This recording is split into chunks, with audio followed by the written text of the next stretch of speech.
मेरे साथ हैं सर। अस्सलाम वालेकुम। although we talk to you every Tuesday and every Thursday, but I thought it's better to talk to you today as well कि पाकिस्तान के जो सिनेरियोज़ हैं द इंटरसेप्ट के हवाले से हमारे अब तो उन्होंने ज़ाहिर असम्बली तहलील हो गई है। राना सनाउल्लाह साहब कहते हैं हाँ भाई पता लगाओ कि ये ख़बर सच्ची भी है कि झूठी है। और कल उन्होंने ये लफ्ज़ कह दिया था अगर तो साइफ़र आउट हो गया अब तो इमरान खान की और भी ज़्यादा सख्त सज़ा बनती है कि उन्होंने पेपर आउट कैसे किया है। It is quite unaware of the procedure. कुछ फरमाएंगे अब आप? अस्सलाम वालेकुम आपका तमाम प्रोग्राम देखने और सुनने वालों को। ये जो राना सनाउल्लाह साहब ने कहा है, राना सनाउल्लाह साहब एक तो हमें ये ज़हन में रखना चाहिए कि वो इमरान खान के सियासी मुखालिफ हैं। उन्होंने जो भी तबसरा करना है वो अपने सियासी पॉलिटिकल पॉइंट स्कोरिंग के लिए करना है और उन्होंने यही किया। दूसरा, हमारा मिजाज भी ऐसा है पूरी कौम का कि हम भाग पड़ते हैं इस चक्कर में कि लीक कहाँ से हुआ। और भाई लीक जहाँ से भी हुआ बात करो, कंटेंट की बात करो कि इसके अंदर है क्या, उस पर बात करने के लिए कोई तैयार नहीं। हमारे यहाँ वही मसला है कि जी साजिश नहीं हुई, मुदाखलत हुई है। साजिश तो मुदाखलत करने के लिए जो प्रिपरेशन होती है, जो अपने मशवरा होता है, जो ताने बाने जोड़े जाते हैं, जो चालें चली जाती हैं, उनको साजिश कहते हैं। तो कोई बंदा सीधा ही आपकी आके हाथ तोड़ दे, टांग तोड़ दे, आपके जो है आपका नुकसान शुरू कर दे, तो आप कहेंगे नहीं नहीं इसने साजिश नहीं की, बगैर साजिश की जो है ना आके मुदाखलत कर दी है। तो हम उस वक्त भी एक अजीब वो मजाक बना हुआ था हमारा कि साजिश नहीं हुई, मुदाखलत हुई है। अब भी ये इसके पीछे भाग रहे हैं कि जी लीक कहाँ से हुआ है, इमरान खान के खिलाफ पर्चा कर दो। तो भाई उसके खिलाफ आपने पहले 200 पर्चे किए हुए हैं, अब 201 हो जाएंगे, 210 किए हैं 211 हो जाएंगे। कितने पर्चे और आपने करने हैं? आप ये नहीं बताएंगे कि उसमें लिखा हुआ क्या है। उसका एक एक लफ्ज चीख चीख के कह रहा है कि इमरान खान सच कह रहा है, आप सारे लोग झूठ बोल रहे हैं और आप मुसलसल झूठ बोल रहे हैं और आप उस सारे सच को छुपाने के लिए आप इमरान खान के पीछे पड़े हुए हैं। और ये सिर्फ आप नहीं हैं और बहुत सारे लोग हैं, पूरा गैंग है कि इमरान खान के खिलाफ जो इस वक्त पाकिस्तान में इकट्ठा हुआ है। और अफसोस से कहना पड़ता है कि हमारे मीडिया के दोस्त आपने बाकायदा या खरीद लिए हैं या उन्हें डरा धमका के चुप करा दिया है। हत्ता के अभी इस वक्त इस्लामाबाद पिंडी में जो जर्नलिस्ट जो रिपोर्ट कर रहे थे इमरान खान की कि जेल में उसके क्या हालात हैं, उन्हें ऑफिशियली बाकायदा उनकी अपनी ऑर्गेनाइजेशंस की तरफ से भी और पिंडी बॉयज़ की तरफ से भी उन्हें रोक दिया गया है कि इमरान खान के बारे में आपने कोई खबर नहीं देनी कि वो वहाँ खा रहा है, पी रहा है, चहलकदमी कर रहा है, कैदियों से बातें कर रहा है, लेक्चर दे रहा है, उन्हें हेल्थ फिटनेस पे लेक्चर दे रहा है, वहाँ कौन कौन सी उसने बुक मंगवाई है, खाना क्या खा रहा है, कुरान मजीद पढ़ता है, नमाज पढ़ता है, तहज्जुद पढ़ता है, कब सोता है, कब जागता है, आपने कोई खबरें नहीं देनी। क्यों? क्यों उन्हें लगता है कि इमरान खान की खबरों से इमरान खान और एक हीरो बन के उभर रहा है। क्यों? कि वो समझते हैं क्योंकि जेल में जाना सियासी एक बंदे के लिए, एक सियासतदान के लिए it's a kind of credit. जिसका जरदारी साहब अभी क्रेडिट लेते हैं कि मैं 11 साल जेल में रहा, इसी तरह बेनज़ीर और जितने लोग सियासतदान जो थे ये हमेशा ये क्रेडिट लेते हैं कि हम जेलों में रहे। इमरान खान भी अब जेल में रह रहा है और इमरान खान की पॉपुलैरिटी का ये आलम है कि मुझे पूरा यकीन है कि वो वहाँ जो कैदी होंगे उन्होंने पहने हुए तो कैदियों वाली शर्टें होंगी, लेकिन उनकी कोशिश होगी कि यहाँ से कोई मार्कर मिल जाए तो हम इमरान खान से इसी कैदियों वाले इस शर्ट पे जहाँ सिर्फ एक नंबर लिखा होता है, कैदी नंबर, वहाँ इमरान खान से साइन करा लें और मे भी वो कैदियों वाला ड्रेस भी जो है बाहर लाखों करोड़ों में बिकना शुरू हो जाए। भाई इस मकबूलियत का आप क्या करेंगे? उस तरफ नहीं जाते कि इसके अंदर क्या था, उसकी पूरी डिटेल मैं दूंगा अगर आपके पास टाइम हो। लेकिन आज बिल्कुल जी, बिल्कुल जेल के इमरान के हालात पे, क्योंकि इमरान के हालात पे बात करने से रोक दिया गया पाकिस्तानी जर्नलिस्टों से, वो मैं कम अज़ कम कोशिश करूंगा कि हम ई आवाज़ टेलीविज़न से अपने लोगों को बताते रहें लम्हा बलम्हा कि क्या हो रहा है इमरान खान के साथ, क्योंकि हम पे अभी तक वो उनकी जो पाबंदियां हैं और कदगने हैं वो हमारे तक नहीं पहुंची। और अगर पहुंचेंगी तो हम तो Canadian charter of freedom of expression और कैनेडियन चार्टर ऑफ राइट्स का हेल्प लेंगे और कैनेडियन गवर्नमेंट से पूछेंगे कि हमें क्यों रोका जा रहा है और हमारी आवाज़ क्यों दबाई जा रही है। हम पे जितने पाबंदियां, जितनी सख्तियां, जो कुछ इन्होंने करना था वो तो कर चुके। कि हमारा प्रोग्राम देखने वाले, जानने वाले जानते हैं कि मेरे वालिद साहब की अभी कुछ अर्सा पहले डेथ हुई, तो मैं पाकिस्तान इसी वजह से नहीं जा सका क्योंकि वहाँ हालात ऐसे नहीं हैं कि यहाँ इस तरह के मैं तबसरे करूँ और फिर वहाँ जाऊँ और खैर खैरियत से वापस आ जाऊँ। तो हम तो बर्दाश्त अपनी अपनी जगह सारे लोग कर रहे हैं, सिर्फ इस वजह से कर रहे हैं क्योंकि हम चाहते हैं कि पाकिस्तान में कोई तब्दीली आए, कोई बेहतरी की उम्मीद पैदा हो। हमें इमरान खान से मोहब्बत इसलिए नहीं है कि वो इमरान खान है, हमें इसलिए भी नहीं है कि उसने वर्ल्ड कप जीता 92 का, हमें इसलिए भी नहीं है कि उसने शौकत खान ने बनाया या नमल बनाया या अलकादर यूनिवर्सिटी या रहमतुल आलमीन अथॉरिटी बनाई या यूएन में उसने अच्छी स्पीच की या इस्लामोफोबिया पे उसने हमारा केस लड़ा या वो ओवरसीज पाकिस्तानियों को अपने दिल के करीब समझता है। ये सारी चीज़ें साइड पे रख दें। हम तो इसलिए कहते हैं कि वो पाकिस्तान की बात करता है। वो कहता है कि जो जो हम पिछले 30, 35, 40 साल से जो हम म्यूजिकल चेयर का जो हम गेम खेल रहे हैं, उससे कुछ हासिल नहीं हो रहा। तब्दीली की तरफ चलें, बेहतरी की तरफ चलें, और वो तब्दीली अगर इन बुढ़े बाबू सियासी बाबों को और हमारी इस्टेब्लिशमेंट को और हमारे जो फैसला साज इदारे हैं और फैसला साज कुव्वतें हैं उनको अगर नहीं समझ आ रही, तो बिलावल को समझ आ गई है। कल का बच्चा है, उसको इमरान खान ने उसके दिमाग में ये डाल दिया है कि पुरानी लड़ाइयाँ छोड़ें, आगे फ्रेश स्टार्ट लें। अगर आपके बच्चों को ये समझ आ गई है, आपके अपने बच्चों को, आपके अपने खून को ये बात समझ आ गई है इमरान खान की, तो इमरान खान की बात 1 करोड़ 10 लाख ओवरसीज पाकिस्तानियों को तो समझ आनी ही आनी है। और मैं यहाँ ओवरसीज पाकिस्तानी जर्नलिस्ट हूँ, मैं यहाँ पाकिस्तानियों के जो ख्यालात हैं, एहसासात हैं, जज्बात हैं, वो आप तक पहुँचाता हूँ। अब जेल के बारे में बात करनी है, इसके अलावा हमने केयर टेकर प्राइम मिनिस्टर के इशू पे बात करनी है। फिर एक और यहाँ एक बड़ा अफसोसनाक वाक़या हुआ है, कनाडा में एक इंटरनेशनल स्टूडेंट आया हुआ था पाकिस्तान से, कासिम महमूद वलाना का बेटा अहमद राफे, उसके बारे में इतलात हैं, वो गायब था 4-5 दिन से, उसने खुदकुशी कर ली है। उस पर अगर टाइम हुआ तो उस पर बात करेंगे, वो कहाँ पढ़ रहा था, क्या पढ़ रहा था और क्या मसाइल हैं यहाँ इंटरनेशनल स्टूडेंट्स के। अब बताएं कि इस पे बिल्कुल जनाब, जेल से हम निकलते हैं और जेल से मामलात को शुरू करते हैं। और आज जब बाकायदा अदालत में जो मामला हुआ, उन्होंने कहा जी हमने तो कुरान पाक भी दिया, किताबें भी दी हैं, मगर कहा जा रहा है कि ना उनको कोई किताबें दी गई हैं, ना उनको कुरान पाक, ना उनको मिलने का मौका दिया जा रहा है। मतलब इतना अलग थलग रखने की कोई ख़ास वजह समझ आ रही है आपको? बाकायदा कोर्ट की आज जो इन लोगों की कम्युनिकेशन है, हुमायूं दिलावर साहब ने जब सजा सुनाई तो उस सजा में अडयाला जेल था बाकायदा लिखा हुआ कि अडयाला जेल पहुंचाया जाए। अडयाला जेल पहला खिलाफ वर्जी तो वहाँ हो गई कि उन्हें अडयाला क्यों नहीं लेके गए। क्यों कि अडयाला में आपको A क्लास भी है, B क्लास भी है, C क्लास भी है, सारी क्लासेस मौजूद हैं।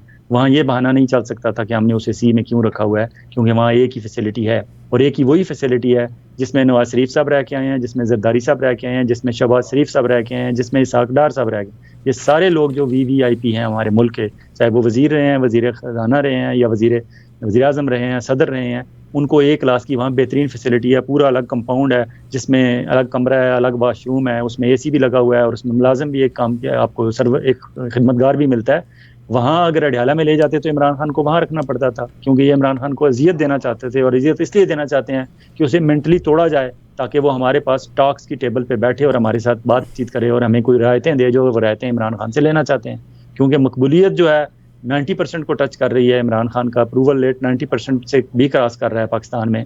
लोग उसे देखना चाहते हैं आइंदा वज़ीर आज़म, और लोग दिल बर्दाश्त हैं कि अगर उसके बगैर इलेक्शन हुए तो शायद लोग पोलिंग स्टेशन तक भी ना जाएं, और ज़बरदस्ती तो आप किसी को उठा के नहीं लेके जा सकते, और अगर चले भी गए तो अंदर जाके वो वोट की पर्ची फाड़ देंगे, उस पर स्टैंप नहीं करेंगे। मतलब इन्हें नज़र आ रहा है कि ये इस हद तक अगर 90% लोग बददिल हैं तो हम किस तरह इलेक्शन करा सकेंगे। तो इमरान खान से ही उन्हें रायतें मिलनी है, और इमरान खान ने समझदारी का यह मुजाहरा किया है कि उसने अपनी पावर्स अपनी पार्टी के नीचे लोगों को नहीं दी हैं। हमारे जैसे लोग इतराज़ करते थे कि इमरान खान ने हर चीज़ अपने पास रखी हुई है, लेकिन आज साबित हो रहा है कि इमरान खान उस मामले में ठीक था, उसने जो पावर्स अपने पास रखी हुई थी, क्योंकि आजकल अपने साए पे भी एतबार करने के हालात नहीं है, जो हालात इन्होंने पैदा कर दिए हैं। और अब उसमें भी एक, जिस तरह पहले तो ये पार्टी तोड़ रहे थे, अलग ग्रुप बना रहे थे, उसमें नाकामी हो गई है, तो अब हमारी इस्टेब्लिशमेंट वालों ने एक नया प्लान तरतीब दिया है, और उस प्लान में यह है कि अब पार्टी के अंदर ही बंदों को रखो, अंदर ही एक ग्रुप बनाओ, और कल तक जब इनकी एग्जीक्यूटिव कमेटी की मीटिंग्स होंगी तो वहाँ वो ग्रुप फिर जाहिर होगा अचानक, जहाँ कहीं बात आएगी इज़हार राय की और राय लेने की और वोटिंग की और फैसला साजी की, तो फिर वहाँ वो अपना चमत्कार दिखाएंगे। वो जो अब लोगों को निकाला नहीं जाएगा पार्टी से, बल्कि उन्हें पार्टी के अंदर ही रख के उन्हें इतना इंपॉर्टेंट शो किया जाता कि कल वो PTI के अहम फैसलों में असरअंदाज हो सकें। अब ये प्लान है मिलिट्री एस्टेब्लिशमेंट वालों का। इमरान खान किस पे भरोसा करे? किसी पे भरोसा करने की पोजीशन में नहीं है। जेल की हालात ये हैं कि इमरान खान को, मैं बता रहा हूँ, पाकिस्तान में ये खबर नहीं आने और जाने दी गई। पहली रात जब इमरान खान वहाँ गए तो इमरान खान को रात को वहाँ कीड़ों ने काटा है, उसके जिस्म पे काटा है कीड़ों ने, और इमरान खान ने सुबह जब डॉक्टर ने देखा है तो डॉक्टर ने तशवीश जाहिर की है कि खान साहब ये आपको ये क्या हुआ है। तो इमरान खान ने लाइटली लिया है। इमरान खान अपने आप को कमज़ोर नहीं शो करना चाहते थे कि मैं कमज़ोर आदमी हूँ, मुझे चंद कीड़ों ने काटा है तो मैं उस पर एहतजाज करूँ या मसला बनाऊँ। तो इमरान खान ने कहा नहीं कोई नहीं, खैर है, ठीक हो जाएगा। लेकिन उस पर डॉक्टर को तशवीश हुई थी, क्योंकि डॉक्टर ने अपनी रिपोर्ट में लिखा है, और वहाँ 3 डॉक्टर्स की ड्यूटी है, हर 8 घंटे बाद एक डॉक्टर की शिफ्ट चेंज होती है। नया जो डॉक्टर आता है वो पुराने डॉक्टर से खान साहब की सेहत के बारे में पूछता है, और नया जो डॉक्टर है उसने बताया कि रात को खान साहब को मैंने जब चेक किया है तो उन्हें कीड़ों ने काटा है सुबह, अब तुम्हारी ड्यूटी है और ये सिचुएशन है। और वो डॉक्टर इमरान खान से अगर मिलना चाहे, नया ड्यूटी पे आने वाला डॉक्टर, तो वो खुद मिल के तसल्ली करके तो फिर हैंडिंग टेकिंग ओवर चार्ज होता है, क्योंकि जिम्मेदारी उनकी है कि ये बंदा आपके हवाले था, अगर उसकी हेल्थ में कोई अप डाउन चीज़ हुई, you are going to be responsible. Ex prime minister हैं और इतना पॉपुलर लीडर हैं, तो वहाँ ये सिचुएशन पहले दिन आई है, लेकिन इमरान खान ने कमज़ोरी ना जाहिर होने के उस सिलसिले में इमरान खान ने तशवीश नहीं जाहिर की, गुस्सा नहीं किया और एहतजाज नहीं किया, लेकिन ये बताया गया है कि यहाँ जो सफाई वाला आता है बंदा, वो ये यहाँ चीनी टाइप को मीठी चीज़ फेंक जाता है, जिससे फिर कीड़ियाँ वहाँ घूमती फिरती हैं। तो ऑब्वियसली एक बंदा सो रहा है तो कीड़ियों की तो आदत होती है, वह इंसान के जिस्म के ऊपर भी चढ़ जाती हैं, तो वहाँ कीड़ियों ने इमरान को पहले दिन काटा था। लेकिन एनी हाउ, वहाँ अब सूरत हाल ये है कि बाहर एक गाड़ी भी खड़ी है, और वो गाड़ी है 24/7 रेस्क्यू, उनकी रेस्क्यू वालों की, और वहाँ उनके पास पूरा अमला मौजूद है कि अल्लाह ना करे कोई इमरजेंसी हो तो उन्हें फौरी तौर पर हॉस्पिटल भी पहुँचाया जाए। इसके अलावा इमरान खान को वॉक की इजाज़त मिल गई है, और इमरान खान ने अब वहाँ कंपाउंड में वॉक की है, और वॉक के दौरान इमरान खान को देख के जो बाकी कैदी देख रहे थे वो रेस्ट कर रहे थे कि ये बंदा 70 साल से ज़्यादा इसकी उम्र हो चुकी है और कितना फिट है और कितनी ज़बरदस्त एक्सरसाइज कर रहा है। कुछ कैदी उनके करीब आया तो इमरान खान ने चलते चलते उनसे कहा है कि भाई आप भी अपनी फिटनेस का ख्याल रखा करो, फिटनेस बहुत ज़रूरी है। इमरान खान ने उन्हें थोड़ा सा लेक्चर दिया है वर्जिश पे, लेकिन इमरान खान का क्योंकि सियासी कद काठ इतना बड़ा है, उसका क्रिज्मा इतना है कि वहाँ जेल का अमला खड़ा था, जेल का अमला देख रहा था कि इमरान खान कैदियों को लेक्चर दे रहा है, लेकिन किसी ने रोका नहीं है कि खान साहब ना करें, क्योंकि वहाँ इतने बड़े सियासी कद काठ वाले बंदे का ये भी खदशा होता है कि कहीं इसने 4-6 बंदों से बात कर ली और ये बंदे इनके साथ मिल गए तो ये कहीं अंदर कोई मसला ना बढ़ जाए, बड़ा मसला ना बन जाए। तो वहाँ एक ये हुआ है। फिर एक और बात वहाँ बड़ी इंपॉर्टेंट बात जिस पे शायद किसी ने नोट नहीं किया, या एक जावेद चौधरी साहब का एक प्रोग्राम था जिसमें हामिद मीर थे और नईम हैदर पंजोता जो इमरान खान के वकील थे वो बैठे हुए थे। हम जावेद चौधरी साहब, अब हमारे सारे दोस्तों को पता है, सब लोगों को पता है कि जावेद चौधरी साहब इन दिनों किन हलकों के ज़्यादा करीब हैं और उनकी की हुई बात क्यों इंपॉर्टेंट है। जावेद चौधरी साहब ने नईम हैदर पंजोता को कहा है कि आपने वहाँ जब आप बात कर रहे थे इमरान खान से मिलने गए तो आपने कुछ कोड वर्ड्स में गुफ्तगू की है आपने और इमरान खान ने, और अब मसला गवर्नमेंट के लिए ये बना हुआ है कि वो वर्ड्स डी कोड नहीं हो रहे। इस पे हामिद मीर ने हल्की सी मुस्कुराहट दी। मेरा अंदाजा था कि शायद हामिद मीर इस बात को आगे बढ़ाएंगे, लेकिन हामिद मीर नहीं बढ़ाए, इस बात को उन्होंने नहीं बढ़ाया, क्योंकि उन्हें पता था कि इस बात को बढ़ाऊंगा तो बात ये निकलेगी कि वो कोड वर्ड्स सुन कहाँ से लिए इन्होंने। क्योंकि नईम हैदर पंजोता कहते हैं कि इमरान खान से मुलाकात के दौरान पहले थोड़ी देर वहाँ सुप्रिटेंडेंट जेल पास मौजूद रहे, उसके बाद सुप्रिटेंडेंट जेल हमें अकेला छोड़ के चले गए और फिर 2-2.5 घंटे सिर्फ मैं और इमरान खान थे। अगर वहाँ वो इमरान खान और नईम हैदर पंजोता थे और उनके कोड वर्ड्स की गुफ्तगू कहीं से उन्होंने सुन ली है गवर्नमेंट ने, इसका मतलब है वहाँ अंदर कोई ऐसा इंस्ट्रूमेंट, कोई बगिंग इंस्ट्रूमेंट लगाया हुआ है जिससे वो रिकॉर्डिंग हो रही है और वो बाद में गवर्नमेंट के लोग सुन रहे हैं कि इमरान खान क्या सोच रहा है, क्या बात कर रहा है, क्या प्लान कर रहा है, और वो कोड वर्ड्स डी कोड नहीं हो रहे, ये जावेद चौधरी साहब कह रहे हैं। तो वहाँ एक तो ये तशवीश है कि वहाँ कुछ ना कुछ ये इन्होंने लगा दिया है जो कि उनकी शख्सी आज़ादी, एक कैदी की भी आज़ादी के कुछ उसूल होते हैं, वो उसके खिलाफ है। और ये इंटरनेशनल कोर्ट्स में और इंटरनेशनल ह्यूमन राइट्स के आगे पीटीआई वाले इस बात पे मसला उठा सकते हैं कि ये हमारे साथ किया जा रहा है कि एक बंदे को आपने अरेस्ट कर लिया है, इसके बावजूद उसकी हर बात को इस हद तक रिकॉर्ड किया जा रहा है और नज़र रखी जा रही है, उसकी आज़ादी मुकम्मल तौर पर छीन ली गई है। और उसका एक और सबूत ये है कि अगले रोज़ जब उनकी मिसेज़ बुशरा बेगम वहाँ उनसे मिलने गई तो वो आमने सामने बैठ के बात कर रही थी, लेकिन बताने वाले बताते हैं कि उन्होंने कुछ बातें कान में एक दूसरे से सरगोशी के अंदाज में की। इसका मतलब है इमरान खान को और बुशरा बेगम को ये अंदाज़ा हो चुका है कि इस कमरे के अंदर कहीं कोई रिकॉर्डिंग हो रही है, कोई बगिंग इंस्ट्रूमेंट्स हैं, कोई ऐसी चीज़ें लगी हुई हैं कि हमारी गुफ्तगू रिकॉर्ड होने का अंदेशा है, इसलिए उन्होंने सरगोशियों में भी बातें की। तो ये एक और सबूत है। ये एक ऐसी बात है जिसपे पाकिस्तान के मीडिया में, क्योंकि पाकिस्तान के मीडिया में तो बाकायदा कह दिया गया है कि इमरान खान के बारे में कोई बात नहीं करनी और स्पेशली जेल के उनके मामूलात पे बात नहीं करनी, क्योंकि इमरान खान के बारे में कोई भी बात बाहर आएगी तो इमरान खान पहले से बढ़कर एक हीरो के तौर पर सामने आएंगे कौम के साथ, और कौम के लोगों की एक हमदर्दियाँ उसके साथ डेवलप होंगी। फिर यह है कि इमरान खान ने किताबें मंगवाई हैं, कुरान मजीद मंगवाया है, सीरत नबी मंगवाई है, मुकदमा इब्न खुल्दून एक बुक मंगवाई है, एक अमेरिकन राइटर की एक बुक मंगवाई है। तो इमरान खान ने बुक्स मंगवाई हैं। इसका मतलब है इमरान खान को ये अंदाज़ा है कि अब जल्दी मुझे यहाँ से निकालने वाले नहीं। ये मैं जो पिछले 2 दिन से बात कर रहा था कि इमरान खान को तोड़ने की कोशिश की जा रही है, ज़हनी तौर पर तोड़ने की, कि वो इतना उसे अजियत दी जाए कि वो ज़हनी तौर पर टूट जाए और फिर वो हमसे बात करने के लिए तैयार हो जाए। तो वो नफ्सियाती इमरान खान पे असर डालना चाहते हैं, लेकिन इमरान खान भी उनके साथ, क्योंकि वो भी कहता है मैं स्टेमिना देखूंगा किसका स्टेमिना ज़्यादा है, तो वो भी स्टेमिना का माहिर है, प्लेयर है, खिलाड़ी है। वो इस गर्मी में भी पहले से ज़्यादा उसने वर्कआउट करना शुरू कर दिया है, एक्सरसाइज करनी शुरू कर दिया है, नमाज और कुरान मजीद पे ज़्यादा तवज्जो देने शुरू कर दिया है, बुक्स मंगवा ली हैं और ये शो करने के लिए कि मैंने इतनी बुक्स मंगवा ली हैं, इसका मतलब है मैं आइंदा बहुत दिनों के लिए यहाँ रहने के लिए तैयार हूँ। ये भी कहा है नईम हैदर पंजोता को कि मुझे सी से ज़्यादा अगर डी ग्रेड की इनकी कोई का है तो उसमें मुझे ले जाएं, मैं उस तरह की भी सख्ती बर्दाश्त करने के लिए तैयार हूँ। तो अब ये स्टेमिना का मुकाबला है, देखते हैं इमरान खान पहले टूटता है या आर्मी वाले मजबूर होके और हमारी इस्टेब्लिशमेंट वाले मजबूर होके उस टेबल पे जाके बैठते हैं और उसके साथ मुज़ाकरात शुरू करते हैं। क्योंकि बात ये ख़त्म तो मुज़ाकरात पे ही होनी है, अभी हो, हफ्ते बाद हो, 10 दिन बाद हो, महीने बाद हो, बात आखिर में मुज़ाकरात पे ही होनी है। क्योंकि कौम इमरान खान के पीछे खड़ी है और कौम को पीछे से कोई हटा नहीं सकता। क्योंकि ये 2, 4, 6, 10 बंदों की बात होती, 2, 4, 6, 10 जर्नलिस्टों की बात होती या पीटीआई के 5, 10 लीडरों की बात होती तो उन्हें तो आप दबा भी सकते हैं, खरीद भी सकते हैं, ज़बरदस्ती चुप भी करा सकते हैं और इमरान रियाज जैसों को गायब भी करा सकते हैं। लेकिन आप 25 करोड़ अवाम का क्या करेंगे? इन 25 करोड़ अवाम में से 90% इस वक्त इमरान खान के साथ खड़े हैं। स्पेशली साइफर का जो अभी पंडोरा बॉक्स खुला है उसके बाद तो एक एक बच्चे को ये यकीन हो गया कि Imran Khan was right and rest of all these PDM guys, these gangsters, they were wrong. जी बहुत शुक्रिया सर। बहुत सारे लोग ये कह रहे हैं कि 9 मई के वाक़यात और ये साइफ़र के बाद के दैट वाज आल्सो इंजीनियर्ड 9 मई। इमरान खान साहब को नाअहल भी किया गया, 3 साल की कैद भी हुई और अगर वो जुर्माना नहीं देते तो 6 महीने बढ़ेगी भी।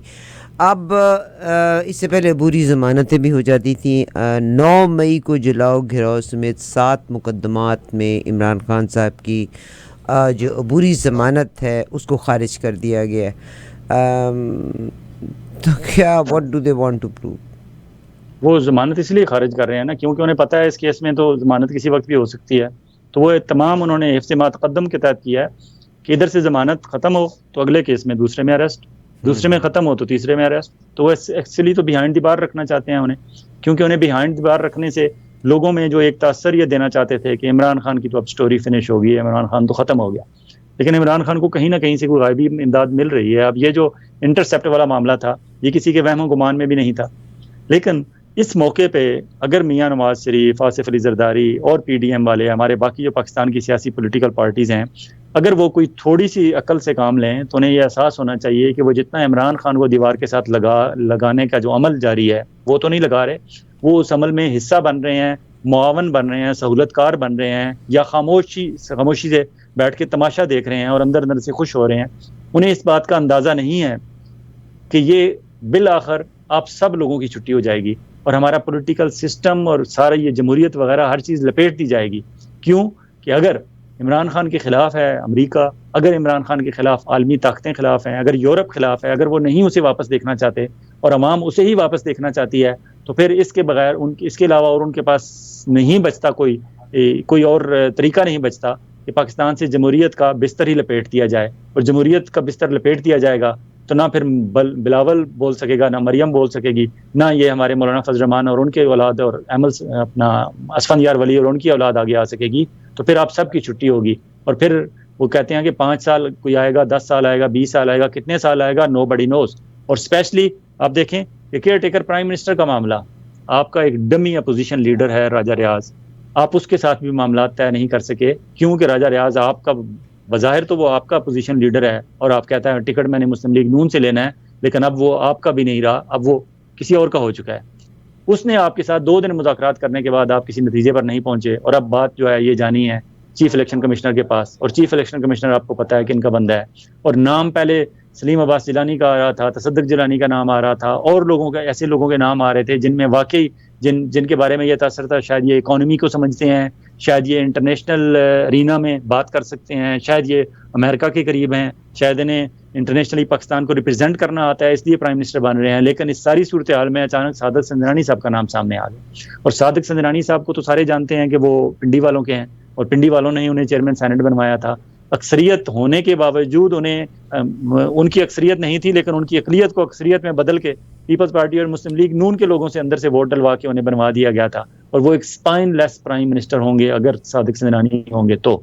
इसका मतलब है कि उनका शहबाज शरीफ का तजर्बा, एक स्पाइनलेस प्राइम मिनिस्टर का तजर्बा कामयाब रहा, हमारे आर्मी चीफ साहब। और अब वो चाहते हैं कि ये जाएं, शहबाज शरीफ साहब जाएं तो नया जो प्राइम मिनिस्टर हो वो भी एक स्पाइनलेस हो, जिसे इंटरनेशनली रिप्रेजेंट करने में भी झिझक हो। अब ये सादिक संदरानी साहब तो नहीं कर सकते। तो इसका मतलब है कि अब हमारे आर्मी चीफ जो हैं आसिम साहब, जनरल आसिम मुनीर साहब, उन्हें हौसला हो गया है। वो सऊदी अरब गए हैं, अमेरिका गए हैं, चाइना, अपना यूएई 2-4 विजिट उन्होंने किए हैं, मुज़ाकरात किए हैं, बातें की हैं, ये वो। तो उन्होंने समझा है कि it's okay, I can handle it.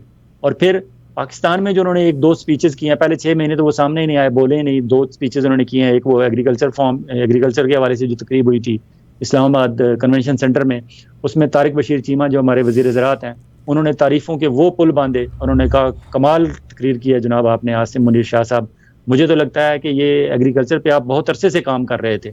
अब इस तरह की खुशामद जब शुरू कर देते हैं तो फिर दिमाग तो बंदे का ख़राब हो जाता है। और शहबाज शरीफ साहब तो उस दिन भी उन्होंने उनकी खुशामद की, इसके अलावा भी सुबह दोपहर शाम वो उनकी स्पीचें, उनकी तारीफ़ें कर रहे हैं और तारीफ़ों के कलाबे में ला रहे हैं, हत्ता कि यहाँ तक उन्होंने कह दिया कि मैं एस्टैब्लिशमेंट का बंदा हूँ और मुझे इस पर कोई शर्मिंदगी भी नहीं। इन हालात में मेरे ख्याल में हमारे आर्मी चीफ ये समझना शुरू हो गए हैं कि मैंने इमरान खान को भी कॉर्नर कर दिया, मैं बाकी पॉलिटिकल फोर्सेस को भी कॉर्नर कर सकता हूँ। हाँ, एक स्पाइन लेस जब प्राइम मिनिस्टर इस वक्त बनवा लिया जाए और 2 4 6 महीने बाद उसके बाद महसूस ये दुनिया को कराया जाए और अपनी पाकिस्तानी कौम को भी कि इन सब की कोई ज़रूरत नहीं है, मैं खुद ही आ जाता हूँ। कि जब वजारत ख़ारजा भी मैंने चलानी है बतौर आर्मी चीफ, जब वजारत ख़जाना भी बाहर से पैसे मांग के मैंने लाने हैं और वजारत ख़जाना का काम चलना है, और जब मैंने ही इंटरनल वजारत दाखिला का काम भी मैंने ही करना है, लॉ एंड ऑर्डर की सिचुएशन भी मैंने ही कंट्रोल करनी है और मेरे ट्रुप्स ने ही करनी है, then why not to become a Parvez Musharraf और टू बिकम अ ज़ियाउल हक। तो ये जो रास्ता जिस तरफ जा रहे हैं, इसका एहसास उस वक्त होगा इन लोगों को कि वो जो शेर है अहमद मुश्ताक का, कि वो जो मैंने आपको पहले सुनाया था कि पता चलेगा ये मेरी सफ़र में मेरी वहाबन को, पता चलेगा सफ़र में मेरी वहाबन को कि ये ट्रेन तो अजमेर जाने वाली है। इन्हें उस वक्त पता चलेगा, इन तमाम मौलाना फजलुर रहमान साहब जो जमहूरियत के दावे करते हैं, आसिफ जरदारी साहब, नवाज शरीफ साहब और बाकी इनका पूरा जो एक सियासी गैंग है, ग्रुप है, जत्था है, ग्रोह है, इन सब को उस वक्त पता चलेगा कि इमरान खान को कॉर्नर करते करते करवाते करवाते हम सारे कॉर्नर हो चुके हैं और फिर कोई मेन कुर्सी पे कोई और बैठा होगा। ये इंतहाई अफसोसनाक डायरेक्शन में हम जा रहे हैं। जी बहुत शुक्रिया सर। जब आप सारी ये बात कर रहे हैं तो बाज़ औक़ात इंसान अपने पाँव पे खुद कुल्हाड़ी भी मार देता है।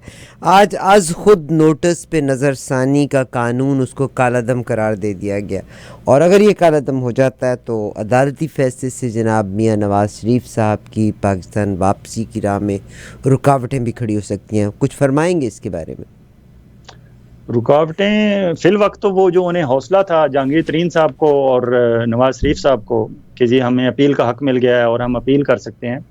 आप देखें, ये हमारा मजाक है हमारे मुल्क का कि जब पार्लियामेंट जब तक मौजूद थी, उन्होंने सुप्रीम कोर्ट की जो फैसला था उसको सुप्रीम कोर्ट की कम करने के लिए उनकी एकदम उन्होंने एक रात अचानक रातों रात एक बिल पास करा लिया और उनके सारे इख्तियारात अपने हाथ में लेने की कोशिश की। तो सुप्रीम कोर्ट खामोश होकर बैठ गई, उस पर केस चला, लेकिन उन्होंने फैसला महफूज कर लिया और 19 जून का महफूज किया हुआ था। जून भी पूरा गुजर गया, जुलाई भी गुजर गया, और अब गया अगस्त में जब जाके जिस दिन उनकी हुकूमत गई, अगले दिन उन्होंने कहा हम फैसला सुनाना है, और उन्होंने इस फैसला सुना दिया। और वो फैसला सुनाया जो तकरीबन पूरे पाकिस्तान को पहले ही पता था कि जो इतने अरसे से फैसला महफूज किया हुआ था वो महफूज इसलिए था क्योंकि अगर पहले सुना देते तो वो गैर महफूज हो जाता, क्योंकि असेंबली ने दोबारा एक करारदाद पेश कर देनी थी और बल्कि पहले से ज़्यादा सख्त करनी थी, और मे भी जुडिशल रेफरेंस दे देते चीफ जस्टिस ऑफ पाकिस्तान के खिलाफ और उनके बाकी जो साथी जिनको वो साथी समझते हैं, हालांकि वो जज हैं, मुअज़्ज़ज़ जज हैं, सारे इक्वल हैं। लेकिन अब अगले दिन उन्होंने सुना दिया। अब मियाँ नवाज शरीफ साहब से भी वो अपील का हक भी चला गया, जहांगीर तरीन साहब भी चला गया, और बाकी भी जो उन्होंने इख्तियारात जो कम करने की कोशिश की गई वो सारे बैक टू स्क्वायर वन चले गए हैं। अब ये समझ रहे हैं कि 16 सितंबर को बंदियाल साहब चले जाएंगे, जस्टिस काजी फायजी साहब चीफ जस्टिस बन जाएंगे तो फिर शायद हम कोई हमारे लिए सहूलत हो जाएगी। सहूलत हो सकती है आपके लिए, लेकिन उसके लिए एक फुल कोर्ट या लार्जर बेंच बनाना पड़ेगा काजी फायज ईसा साहब को। अब लार्जर बेंच जब बनाएंगे तो काजी फायज ईसा साहब क्या सिर्फ एक जहांगीर तरीन और नवाज शरीफ को फेवर करने के लिए लार्जर बेंच बनाएंगे, या इस पूरे बिल को जो है अंडर डिस्कशन लाएंगे? अगर पूरे बिल को अंडर डिस्कशन लाएंगे और इसे एज इट इज एक्सेप्ट कर लेंगे तो इसका मतलब है वो अपने इख्तियारात अपने हाथों से इनको दे देंगे। कोई बंदा हमारे थर्ड वर्ल्ड कंट्री में कोई इदारा अपने इख्तियारात दूसरे को नहीं देने पे राजी, ना देना चाहता है और ना देता है। इसलिए ये तो भूल जाएं कि ये सारा बिल एज इट इज जो है काजी फायज ईसा साहब जो है वो नई शक्ल में इन्हें सहूलत दे देंगे, ऐसा नहीं होगा। हाँ, उसमें अगर मियाँ नवाज शरीफ की और जहांगीर तरीन साहब के इनके मामलात कोई बैक एंड पे कोई बेहतर हो गए तो शायद इनको मिल जाए कोई रिलीफ थोड़ा बहुत, लेकिन पूरा बिल कम अज कम जो अभी इस पार्लियामेंट ने पेश किया था वो सारा 100% पास नहीं हो सकेगा। जी बहुत शुक्रिया आपका जनाब फैज़ बनाना साहब, आपने बड़े अच्छे तरीके से एक्सप्लेन किया। निगरान वज़ीर आला के हवाले से जो नामों की समरी अभी तक है, कल तक गिलानी साहब का जिक्र था कि शायद वही नाम फाइनलाइज हो गया, मगर इस तरह नहीं चांस कि जनाब राहील शरीफ साहब भी कहीं पिक्चर में आ जाए? राहील शरीफ साहब जी, आई नो राहील आपको भी हैरत हुई, इट्स अ राहील नॉनसेंस शरीफ साहब क्वेश्चन। का राहील शरीफ साहब का पहले एक दफा नाम चला था, हम्म। लेकिन उसके बाद राहील शरीफ साहब जब सऊदी अरब गए और वहां उन्होंने जॉब करनी शुरू कर दी, तो उनके बारे में कुछ इस तरह की आई कि उन्होंने शायद वो एक ऐसा काम किया था जो हमारी एस्टेब्लिशमेंट को पसंद नहीं आया था, कि हमारा एक रिटायर्ड जनरल रिटायरमेंट के फौरी बाद स्पेशल परमिशन लेके प्राइम मिनिस्टर ऑफ पाकिस्तान से वहां जाके एक सर्विस उन्होंने शुरू कर दी। उस पर कुछ लोग आर्मी वाले नालां थे इस बात पे, और शायद राहील शरीफ साहब आज से साल 2 साल 3 साल 4 साल पहले कोई कौमी जिम्मेदारी लेते तो शायद चांस बनता। अब मुझे तो नहीं लगता, लेकिन अगर ये मामलात इसी तरह के, ये सारे नाम जितने अंडर डिस्कशन हैं, अगर इन सब नामों को इन्होंने इसी तरह ख़राब करना है, डिफेम करना है, तो मे भी अचानक कोई ऐसा नाम आ जाए, आ भी सकता है। क्यों? क्या देखें, सलीम अब्बास जिलानी साहब का जब पहले दिन नाम आया तो लोगों ने उनके बारे में अच्छी अच्छी खबरें दी, लेकिन विद इन फ्यू आवर्स उनके बारे में वो सारी कहानियां किससे आ गए कि जी ये बेल्जियम में जब सफ़ीर थे तो वहाँ यूसुफ रज़ा गिलानी साहब, जो उनके ज़ाती दोस्त भी हैं और ताल्लुकात भी हैं और ख़ानदानी रिश्ते भी हैं, दूर दराज से कहीं से, मुल्तान से भी हैं, तो वो जब वहाँ विजिट पे गए तो इनकी मिसेज ने वहाँ कोई हार खरीदा था मुबैना तौर पर, और उसकी 20,000 यूरो की रसीद जो थी वो यहाँ डिपॉजिट करानी पड़ी थी, तो सलीम अब्बास जिलानी साहब ने वहाँ से कोई फेक रसीदें बनवा के भेजी थी एज ए बेल्जियम में पाकिस्तान के सफ़ीर। इस तरह की स्टोरियां उनकी आ गई, और इसी तरह के उनके भाई के मामलात थे, लाहौर में उन्होंने कुछ लोगों को पैसे देने थे। इनके वालिद साहब का भी तो मामला एक आया था कि इनके वालिद साहब जो सुप्रिटेंडेंट पुलिस थे, और जनाब लियाकत अली ख़ान साहब को जब गोली लगी थी और वहाँ से उनके उनको जिसने मारा था उसको फौरी तौर पे अरेस्ट करने के बजाय गोली मार दी गई। दैट वाज हिज फादर ना, जिन्होंने हाँ इसको जी। उसको किया था। और तो इनके वो जो भी आबाओ अजदाद थे उन्होंने भी ब्रिटिशर्स से बड़ी तोहफे तहाइफ और ज़मीनों के इवज़ में अपने मुसलमानों की जो उस वक्त के शहीद कर होने वाले और मुजाहिदीन थे उनकी बड़ी मुखबरियाँ की हुई हैं, तो वो ये इनके स्टोरियां वालदैन में से। इस तरह की स्टोरियां उसी वक्त चलवाई जाती हैं जब किसी बंदे को निगेट करना हो। अच्छा, सही। जनाब फयाज विलाना साहब मेरे साथ हैं। जी जी, इसी वजह से ठीक सर, एक छोटी सी ब्रेक ले लें अगर आपकी इजाज़त हो तो। ब्रेक लेते हैं तो वापस आते हैं।